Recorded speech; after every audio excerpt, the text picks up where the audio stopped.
I think we can start, right? Sure. Okay, and others will be joining. Good evening, everyone. Thank you very much for joining our webinar. I'm very excited to introduce Peter Dahl. He works in the Milwaukee School of Engineering, one of the top tech colleges in the US, and he will be sharing with you about STEM education in the US. So if you guys will have any questions, please make sure to ask them either in Q&A box or in chat box.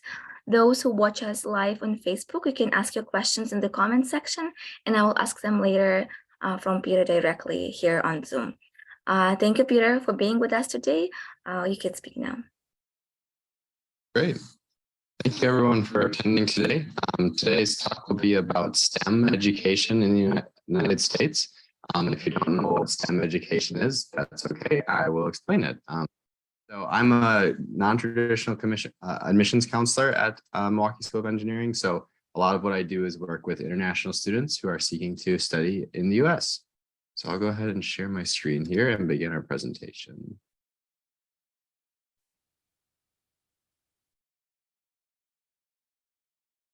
Okay. So in this presentation, I will talk about STEM majors, what they are. We'll talk about the different types of universities where you can pursue a STEM major. We'll go through the application process that is going to be common to most schools that you would apply to. We'll talk about tuition and scholarships, and that's what I get lots of questions from students all the time. And then we'll talk a little bit about Milwaukee School of Engineering, my school, just a little bit at the end as an example of some of the things that we've been talking about. So STEM majors. So STEM is an acronym that stands for science, technology, engineering, and math. So this covers things when we're talking about science. These would be like hard sciences, things like biology, chemistry, physics. Technology relates especially to things like business analytics, data science, or information technology. There's all sorts of different types of engineering. Just a few of them would be computer, chemical, and mechanical engineering, but there are many different types of engineering. And then math. You'll use math in any of these fields, but there are some that are especially math focused, like actuarial science, business statistics, and applied mathematics. And we group these different areas of study together. They use a lot of the same skill sets, the types of parts of your brain that is a certain type of critical and analytical. We're critical and analytical when we study things like social science or the humanities. I myself am not an engineer or a science person per se. I studied literature, but there's a different, maybe related way of thinking critically and analytically that goes together in these STEM fields. So that's why we group them together like this. As you can see here in this chart, STEM degrees overlap. So a lot of the time a STEM degree will include education from each of these categories. So depending on what it is that you want to pursue, you can see, for instance, on this chart, that if you wanted to be a software web developer, you would be studying science, math, engineering, and technology all at once. Lots of these different careers, these areas of study, they tend to bring in together a bunch of these different areas. So if you're interested in pursuing a STEM career and earning a STEM degree, the most important thing is that you're passionate about science and you're passionate about math.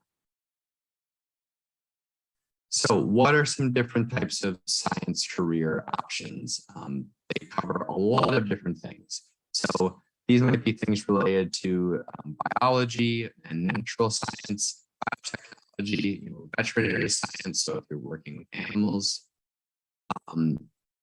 support, data analysis, web developing, these are all going to be related to STEM.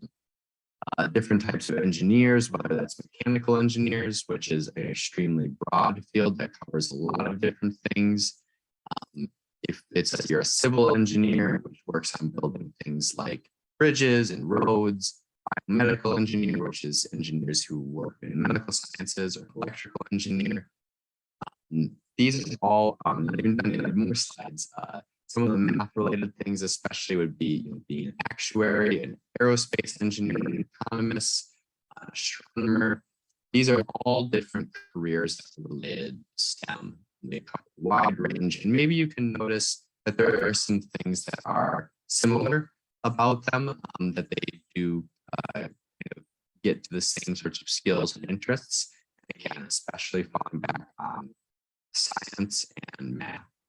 So why should you get a STEM degree? Maybe you know that you're interested in pursuing one of these careers that is STEM related. So why would you need to go to college and get a STEM degree? Well, there are a few reasons for this. One of them is that earning a bachelor's degree, and when we say a bachelor's degree, that means a 4-year degree or an undergraduate degree. It increases your earning potential and develops your educational skill set for professional career. You can see in this chart that in the US, the average or the median yearly full-time earnings for individuals with a bachelor's degree raises significantly from those who just have maybe a high school degree or have gone to just a couple years of college or maybe have a 2-year degree. It instantly puts you into a new level of earning potential when you get that 4-year degree. Also, amongst those 4-year degrees, the top paying majors are almost all STEM degrees. You can see here are some of the top paying college majors, and these are basically all STEM fields. In fact, yes, all of these are. 93% of STEM jobs have wages above the national average, and these jobs are only going to increase more. Of all the job fields or sectors, the one that's growing most quickly is STEM fields.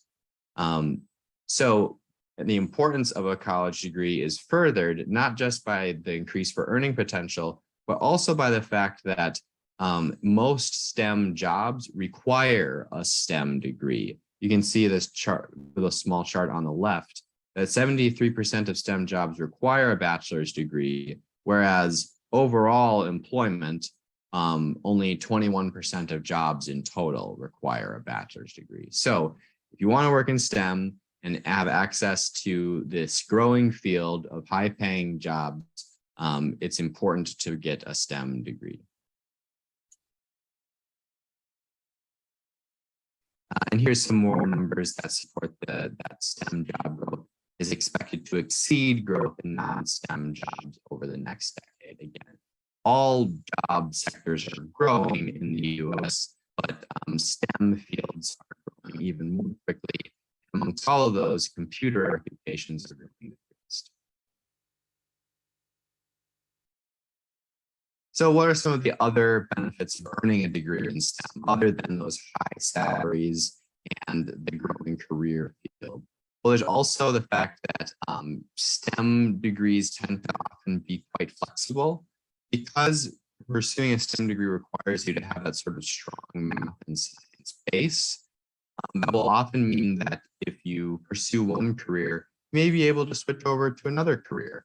For instance, if you are an engineer and you are studying mechanical engineering, maybe you start off, working with machines in a factory, but then discover that you actually have a passion for working on cars, and you go into the auto industry. Or maybe you decide that you're interested in aerospace engineering and you transition into working with airplanes or with space equipment. So it's a career field where you're able to change jobs. Also, obviously, if this is what you're passionate about, that's what you should pursue. It's great to be able to work in a field that fulfills the things that you are passionate about. Obviously, our world is changing all the time, and technology is only becoming more and more important and present in our daily life. So we need people who can work with with these things that are so vital to us, and maybe especially even post-COVID pandemic. I know that not everyone everywhere in the world is really past it, but we're using computers to talk to each other that much more. We need the type of analytics required to contend with a worldwide pandemic. So it's just become very clear that these fields are very important to just our quality of life. We need people to study these things. And also it's a diverse workforce. It's STEM fields can take you anywhere in your country or around the world, and meet all sorts of different people and work with all sorts of different people in these collaborative teams.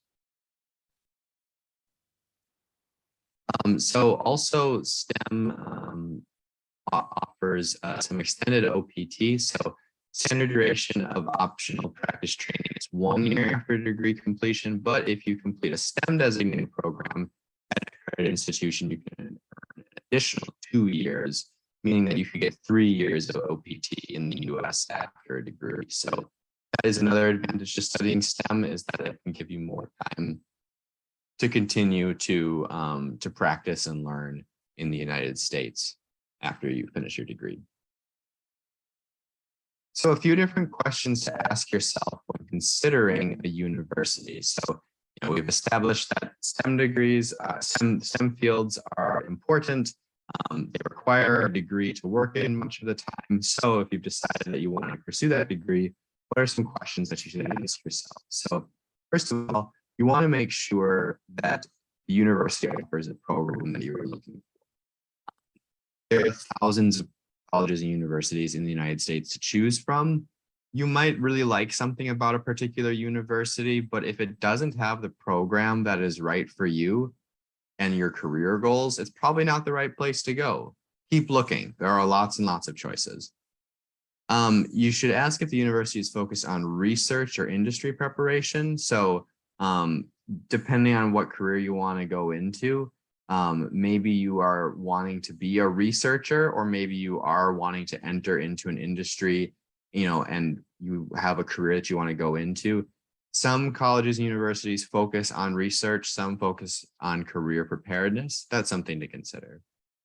You'll want to consider the connections that the university has to industries. So do they have good relationships with companies and industries and businesses? Are they able to place their students for internships? Do they have good job outcomes? Things like that. And then you also want to check to see that the university provides professional societies connected to your major. These different types of clubs and organizations that while you're at school you can join into, that will help develop you professionally and get you connected within this industry. So one thing that's very important when studying STEM is to pursue an internship. An internship is basically a temporary position that you take with a company, usually doing some kind of entry-level tasks in order to get some exposure to the field, to get used to working in a company like that, and to make connections. Most of the time, I think now they're paid. Sometimes they are unpaid. It's more about getting the experience. But oftentimes it is just like working a regular job. It's just known that it's sort of on a temporary basis for experience. So you can see there are a number of the different things that gives you the ability to network, to get work experience, to try out a career before you fully commit to it. It's just a great thing to be able to put on a resume, and gives you a great competitive edge when searching for a full-time job. And sometimes this can turn right into a job. Oftentimes students will get an internship during college, and they'll work part-time at a local company, and then they'll do a good job, and the company will say, when you graduate, we'll give you a full-time job here. So very important to seek out internships. And that's something to consider too when you are choosing a school, is which schools have good internship opportunities. Something else to think about again is the return on investment that goes into STEM degrees. So when we talk about return on investment or ROI, it's what do you get out for what you put in? So the cost of university education in the United States is high. Lots of universities cost a lot of money to attend. But that's where you want to think about, what do I get out of all that money that I put in? And with STEM degrees in particular, what you get out is going to more than make up for what you pay in order to go to school, because students with STEM degrees have such an easy time getting jobs, and those jobs are so high paying that even though it costs them a lot in order to go to school, they're going to get all of that money back and more very quickly because of the career that they're going into. So what does an admission counselor, someone like me, look for on a STEM application? We'll be looking for things that are related to academics, what happens inside the classroom, as well as non-academics, things that happen outside the classroom. So within the classroom, hopefully, you've faced a challenging academic curriculum and still earned a high GPA, and you have high grades. It's great if you have taken challenging or additional math and science courses, especially if you've taken calculus. Most STEM programs will probably start in calculus. So if you've already taken it, that's great. That shows a lot of preparedness. And it also is helpful if you can take standardized test scores to show that you're a serious applicant. So things like the SAT exam, if you're able to take that, you should. It shows that you're a serious applicant, and is also helpful for the visa process. You'll also want to be able to demonstrate some non-academic strengths, things like involvement in STEM extracurriculars, maybe clubs or organizations outside of school that are related to STEM. And those might be competition teams, things like World Robotics or Science Olympiad. And then if you have research or internship opportunities, you'll want to be able to show that you've done those things as well. Basically, you want to be able to show that you are a well-rounded person. And another one of the ways that you can do that is through strong writing skills. So, if you're asked to write a personal essay or personal statement for your application, if you can write well, that is going to really, really help your application, because there are lots and lots of people who are good at math and science. That doesn't necessarily mean that they will become good college students. It might mean that they have the skills and the ability to do well in a math course, but it doesn't necessarily mean that they are the well-rounded type of person who will make a great student and eventually a great employee. Writing skills often demonstrate that. You can gain a lot of respect and confidence in an admissions counselor if you can demonstrate strong writing ability too. So let's talk about some of the different types of universities in the US, because again, there are thousands of them. So what are some of the things that you can think about to distinguish one college or university from another? First is just to make sure that you know what type of degree you're pursuing in the US. Basically, we're talking about undergraduate versus graduate degrees. An undergraduate degree, again, is that bachelor's degree, that 4-year degree. It's that first program generally that a student will enter into after high school. It takes about 4 years to complete. The next level after that is graduate. So if you already have an undergraduate degree, you'd be looking to apply for a graduate program, and that's what we call a master's degree. You need a bachelor's degree in order to pursue one, and those usually take 2 years to complete. You'll want to consider where in the country you go to school. So the US is a huge country. You can see in the box on the left the size of the United States compared to Europe and actually beyond Europe. It's very, very large, which means that there are lots of different climates, weather patterns, cultures, lifestyles. These change very much through the country. Where I live in Wisconsin, the winter can get very cold, and there will be snow. But in other parts of the country, especially the southern regions, it might, never snow. And in the summer, it gets very, very hot. And that's just maybe something to consider based on, what you are okay with as far as weather, the type of culture and lifestyle that different people have. It's a very, very diverse country and very large. So that's something to keep in mind.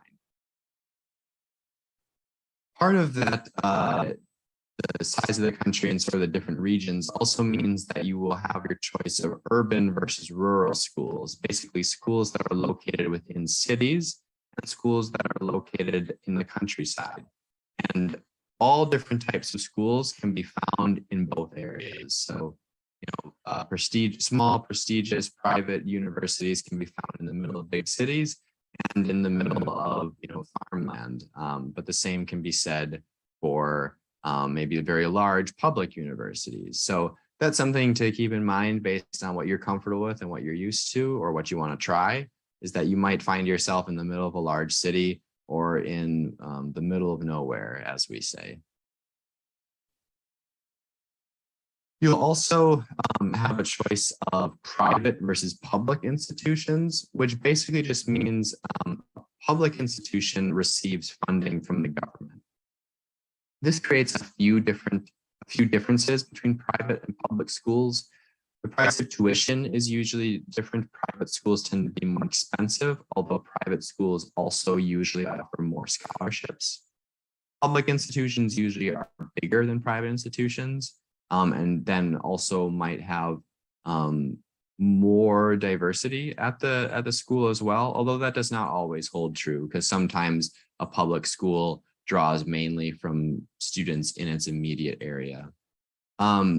Private schools can have a religious affiliation. There are lots of schools in the United States that are affiliated with Christianity, and especially the Catholic division of Christianity. But most of the time, this doesn't actually, this more so affects like the traditions and values of the school. You don't have to be that religion to go to that school. I went to a Catholic college and I'm not Catholic, and that's not a problem at all. Private schools can have that affiliation. Public universities are not allowed to. And then the degree offerings are generally going to be much broader at a public university. A private school will probably be a little bit more focused and specialized. Public will usually have a much larger range of courses. Something else to consider is the size of the school and thus the size of the classes. So we have schools that have 30,000, 40,000 students at them, and there are some that have 1,000, 2,000. And this will make for some differences. One is not better than the other necessarily, but they are different. It'll mean that you have a different level of access to your professors, and your peers. You will maybe at a large school you'll have more people to meet, but also it might just be a little bit more daunting to try to like find your people at that school. It'll change the amount of access you have to equipment and labs. It can even have an effect eventually on your overall academic success. Again, one is not necessarily better than the other. I tend to prefer small schools, but there are some students who feel restricted by a small school and thrive at a very large school instead. So that's really a personal preference thing. So the application process itself. This will be different from school to school a little bit, but most of these things will be consistent. So some of the typical required documents, you'll have to fill out an application generally online. Some of them will have a small fee. Most of them will probably be free now. You will have to provide official transcripts from your high school or secondary school. And then if you've been to university, provide that as well. You'll need to demonstrate English proficiency, generally speaking. So that means generally a score report from the IELTS or the TOEFL exam or the Duolingo test. You'll probably need to take one of those and demonstrate a certain level of English proficiency, especially if you're going to a school that doesn't have an English language learning program. And then you'll need to provide a copy of your passport, of a valid international passport, and a financial guarantee, which is a document that shows that you have the funds to be able to pay for an entire year of school. You may have to provide some additional documents like test scores, letters of recommendation, and you may need to write a personal statement or essay. One thing to be mindful of is that some applications will work on a rolling admission basis and some will work on regular admission. The difference is that regular admission has a deadline. You need to have all of your stuff in by that date. And then once we reach that date, the school starts to review applicants and then lets them all know at the same time whether they've been admitted or not. Whereas rolling admission, there aren't really deadlines. They just continue to take in applications and give decisions. So that's something to be mindful of, is that the school you apply to may have rolling or regular admission. Obviously, it's important to consider the cost of attendance and know your financial ability. You'll want to research the cost of tuition and living expenses at the school you're going to, different types of scholarship opportunities that are available. You'll probably be required to have health insurance, so you'll know how much that's going to cost you. You'll have transportation costs, and then also if you're living off campus, there will be some things I need to consider, like your rent, how you're going to pay for food, groceries, and other miscellaneous costs. So these are things that you need to consider. And generally speaking, a school is going to be able to provide you with, an estimate of what that cost per year is going to be. And when you fill out that financial guarantee, you're going to have to show that you have that much money available to you to be able to attend school for a year. So there is financial aid available in a number of different forms. One is scholarship. That's money that does not need to be paid back. It's, generally speaking, it's just money that's given to you on your merit or your need or your talent. So for instance, at my school, every single accepted additional student gets a scholarship of $25,000 per year. That doesn't cover the full cost of tuition, but based on the fact that you are a strong student and we want you to come to our school, we give you that much money. There are also grants that might be available. Again, that doesn't need to be paid back, and it's often comes from, it's usually need-based, that comes from the government or an institution. This can be harder to obtain for international students because government aid from the US government only goes to citizens, so you would not be eligible for that. You can sometimes take loans, although you would probably need a cosigner in the US in order to borrow money in the US. You can also gain financial aid through work study, so by working part-time at your institution. So up to 20 hours a week, you can work maybe in the dining hall or in facilities, maybe with one of the athletics teams, in the library, as a tutor. These are different things that you can do in order to gain a little bit of extra money. And then you can also have a paid internship, which will often, where you can earn money utilizing CPT. Generally speaking, this will be during the summer, and it'll also give you good experience in your field. There's also the opportunity to work as a resident assistant, which is basically where you are sort of the babysitter or big brother, big sister. That's not quite the right words. Basically, you're someone there to help or to assist in a residence hall on campus. So, generally you can start doing this maybe in your second year. So you're an older student who lives on a floor with younger students, and you're there to help make sure that people are behaving and getting along, and that you're there to answer questions and help with anything. And if you work in that position, it will pay for your housing and for your meals. So that's another thing that international students can do.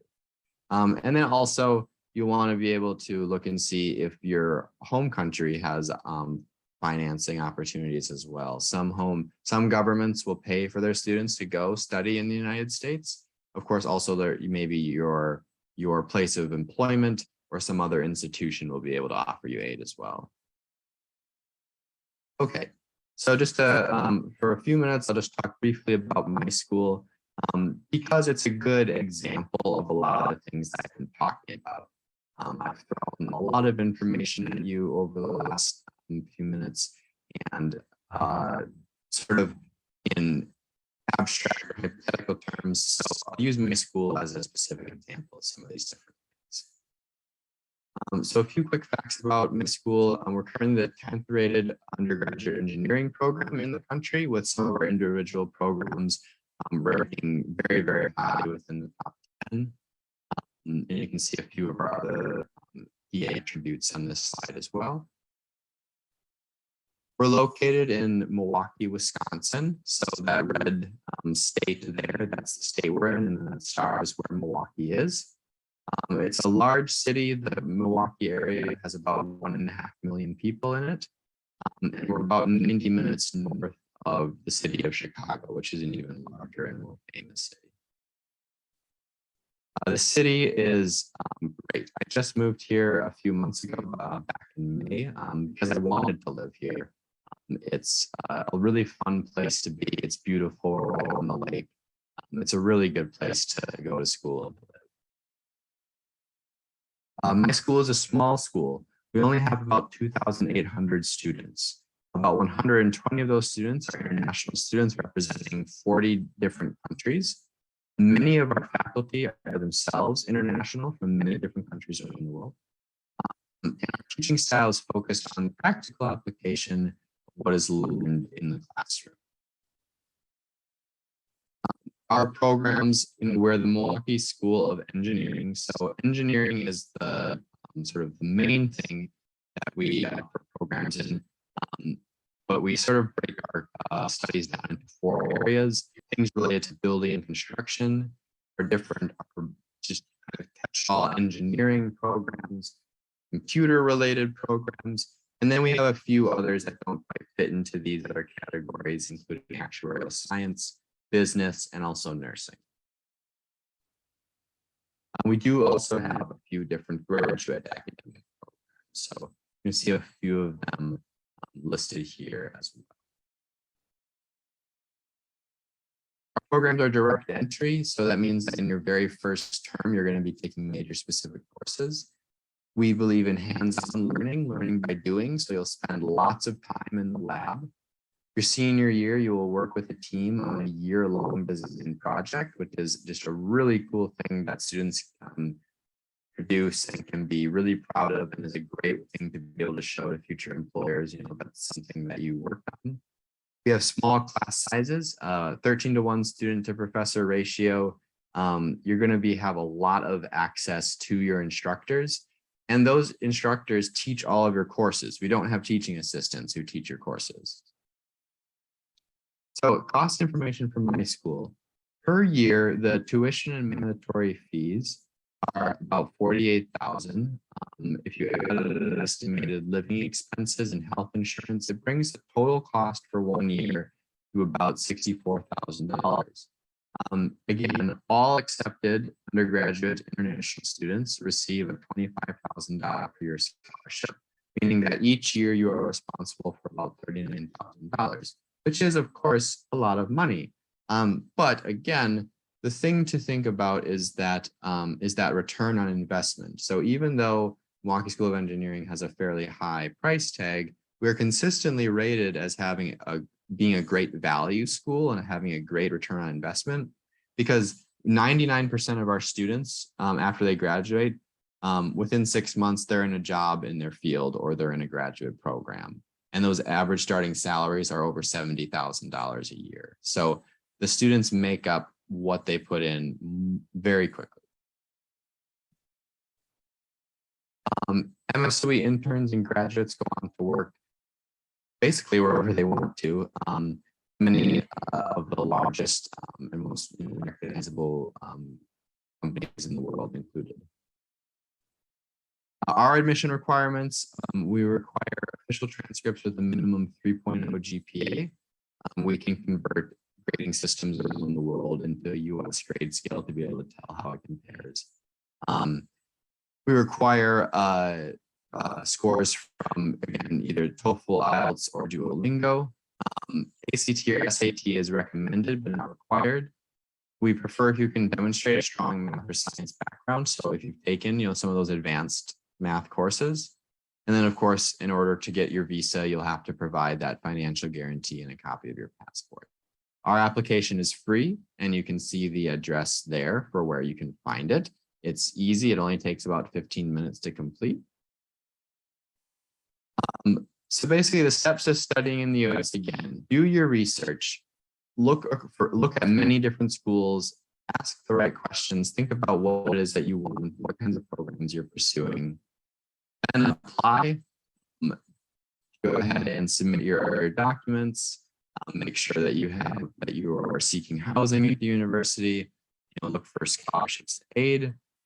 Once you're accepted, and you'll get your I-20 from the university, which is a document that you need in order to apply for a visa appointment. Make sure that you do all of your preparation ahead of time so you know exactly what you need to do at that visa appointment, and then make sure to go and get that visa. Before you leave, you'll need to make sure that you have all your final documents in order, that you have your health information together, and that if you have any placement assessments that you need to take with the university, that you take those. And then you make your travel arrangements, and you're on your way to the US to begin your studies. So again, there is the application website, as well as my email address. So if you have any questions, you can go ahead and send me an email. I'd be happy to connect with you and answer any questions that you might have. Whether that's about studying at Milwaukee School of Engineering, or if it's just about STEM education and the process for studying in the United States, I can help you out with that as well. So that concludes my presentation. And I can answer questions for a few minutes. It looks like we have a few different things in the chat and in the Q&A. Let's see here. Okay, so I have a few different questions about fully funded scholarships. For undergraduate degrees, no, there are no fully funded scholarships at Milwaukee School of Engineering. We give the $25,000 scholarship, and then after that, you would be down to applying for outside scholarships, either in the United States or at your institution. There was a question about scholarships for master's programs, and we do not actually have any scholarships for graduate students, and that's domestic or international. Our graduate programs, we do not provide scholarships for those.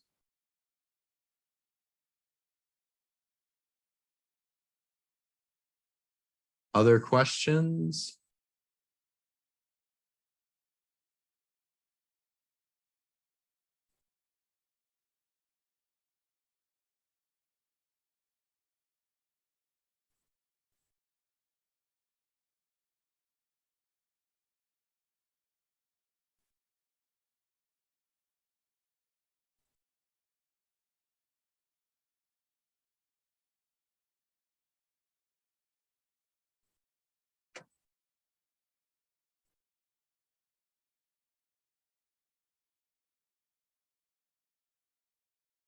A question here about OPT opportunities. So yes, so OPT basically, again, meaning some sort of internship or work experience that is in your field. So this could be any number of different things. It might be doing research with an instructor. It might be going to work at a local company that is related to your field. Again, if it is related to STEM and a STEM accredited institution, that extends the amount of time you can remain in the country and continue to work and earn money. So it's generally speaking, a school can offer you 1 year of OPT. But if I go to a STEM accredited institution, you can get an additional 2 years.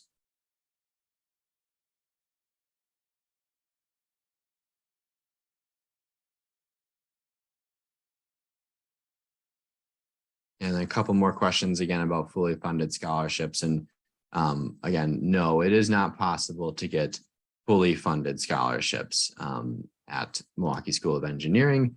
It is sometimes possible. There are schools who give full ride scholarships to international students. Those generally are very competitive. It's probably just a select few students that they offer them to.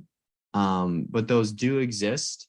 But you also want to always consider with that, is the program, still right for you? I'm never going to tell you that you should pass up an opportunity to go to school for free, but you also do want to make sure that you're getting into a good school with a good program that will give you the right types of experience and lets you study and pursue the things that you're interested in. So those programs do exist that have full ride scholarships, but they're not common and they are very competitive.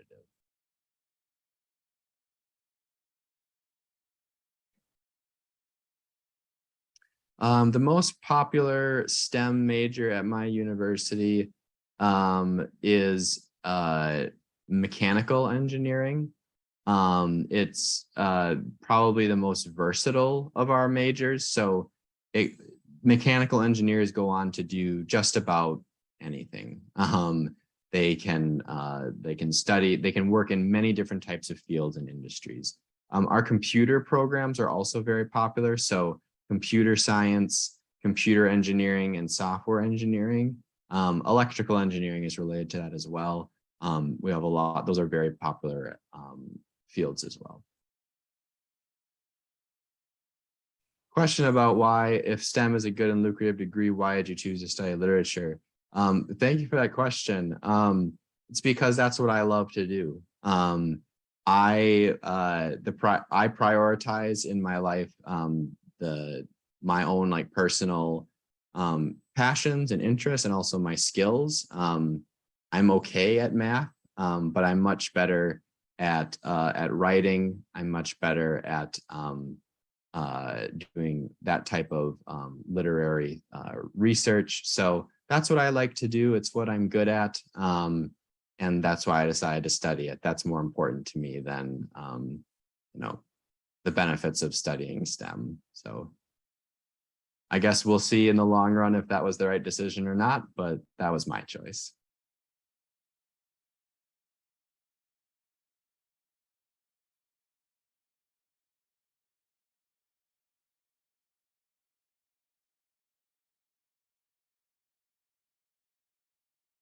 Any other questions? Yes, Peter, there's a question about SAT. I don't know whether you can see it or not. It says, I have a question about SAT. It's not required, but recommended. If I will not send it, will this affect on my application? Good question. Thank you. It depends on the school. Some schools might value it more or even require it. At my school, if you don't send in an SAT, it will not affect your application at all. It is helpful as part of the visa process, because when you go to your visa appointment, if you can show that you've taken the SAT, it just shows that you're a serious student, and that will increase your chances of getting a visa to go to the United States. But as far as like whether or not it makes you more admissible or can give you more scholarship money, that doesn't make any difference at my school. And that's becoming more normal. Sort of ever since the pandemic, many schools are now sort of dropping requirements for test scores. So if you can take it, I certainly would advise it. But at many schools, mine included, it will not affect your application if you don't have it.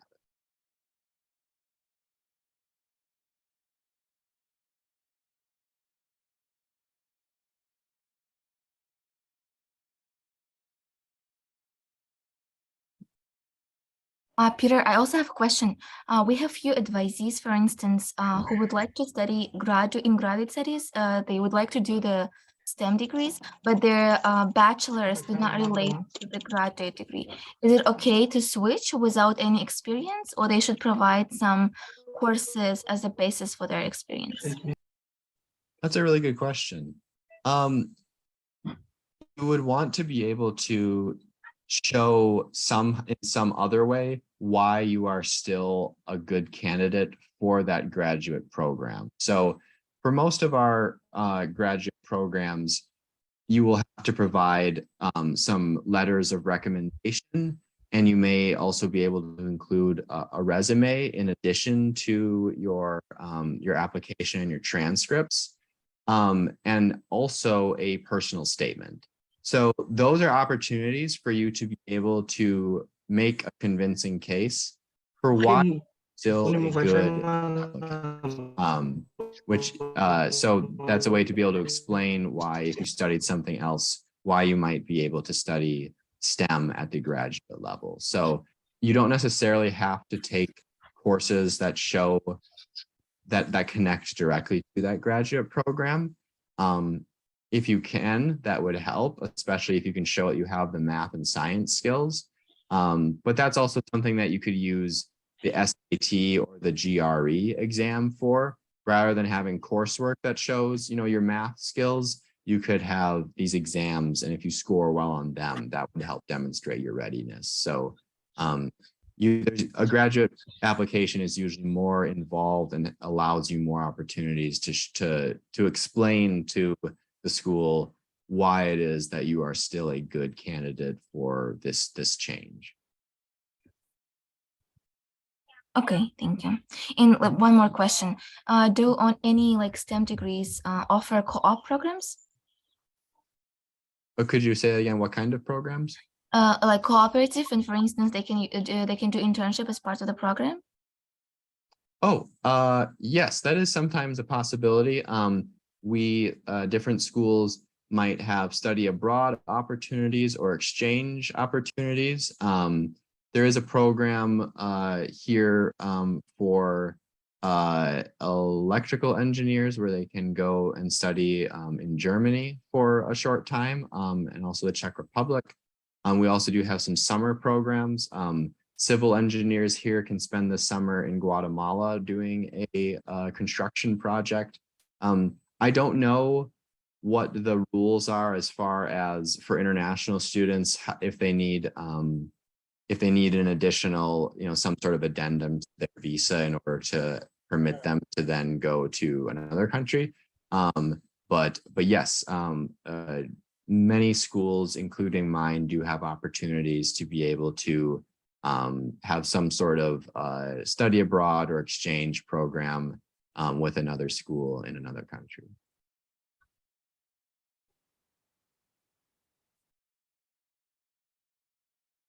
Thank you.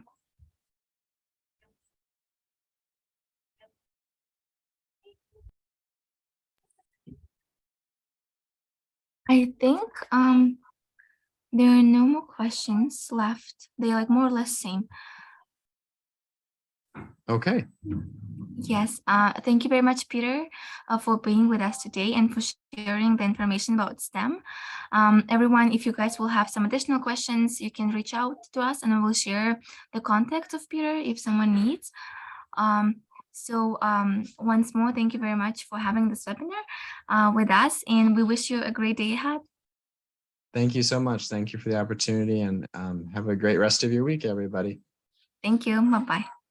Bye.